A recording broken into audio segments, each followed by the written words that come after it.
This is from CNN Health. U.S. Surgeon General sounds alarm about link between alcohol and cancer.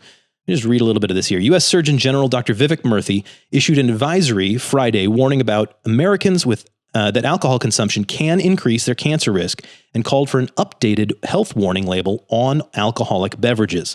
Surgeon General's advisories are strongly stated warnings meant to deliver clear messages about health risks. Advisories are uncommon and reserved for issues that need immediate awareness and action. They often become turning points in the nation's health habits. A 1964 Surgeon General's warning on smoking, for example, started to change the perception that cigarettes were benign. The new advisory may help do the same for drinking, which was once thought to be associated with some health benefits. The new report aims to dispel any notion that alcohol is harmless. Now, obviously, this is the last administration, the Biden administration, tail end of that Dr. Murthy is doing this. But guys, do we really think that an alcohol warning label is going to make people stop drinking? I was skeptical about that question, myself. Mm-hmm. After digging in a little bit, I would say that at the very least has the potential to raise awareness and do a little more education on a large scale.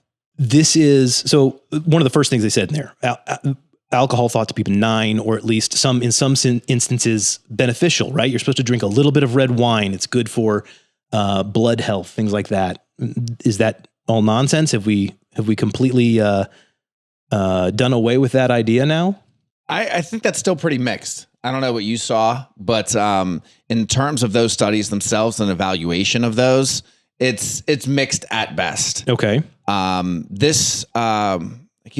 always refer to it as a study, but technically it's a report. It's the Surgeon General's advisory. Specifically, I think to avoid a lot of kind of the noise that can be around this is they stick to cancer specifically. Okay. And they stated in here, it's the third leading preventable cause of cancer. Behind obesity and smoking? Tobacco.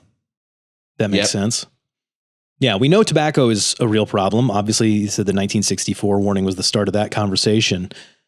What are they talking about, really? Are we talking about having a big black and white label on every single bottle of alcohol, whether it's wine or whiskey or beer or whatever? Is that what they're suggesting?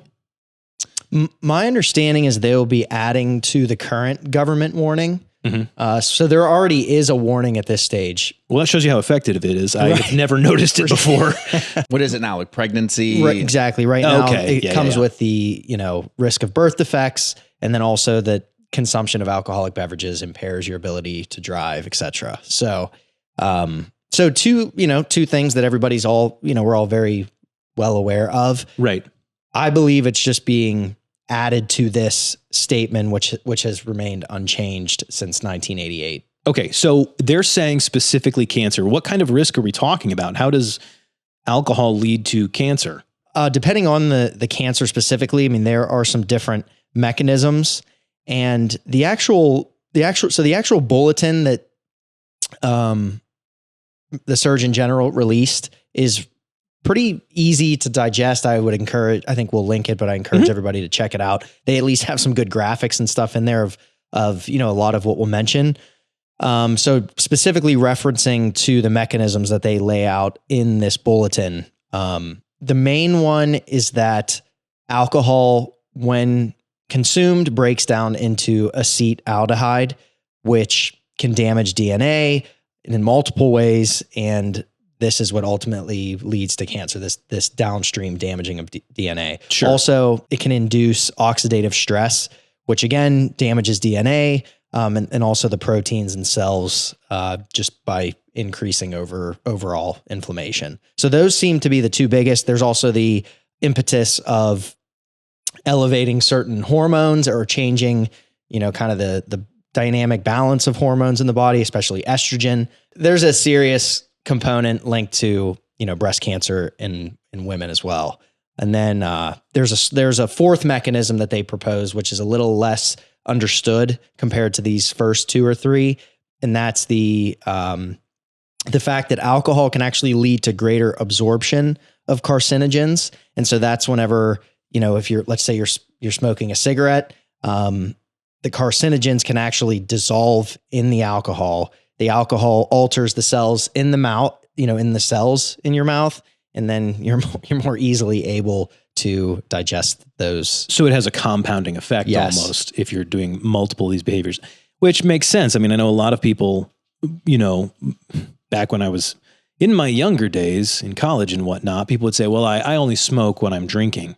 So that's oh, cool. So we're going to double dip on these things. That makes sense. Yeah. And I guess the last thing I'll add, and then I'll let you take it back over. No. Those are the few of the mechanisms. Again, now what are the biggest, what are the cancers that we're actually talking about here? Yeah. And that's types of mouth cancer, esophageal cancer, breast and liver cancer, throat cancer, cancer of the voice box, and then also colon cancer. Okay, liver cancer makes sense, and I guess the others, for the most part, because it's in contact with a lot of those things. Yes. Interesting.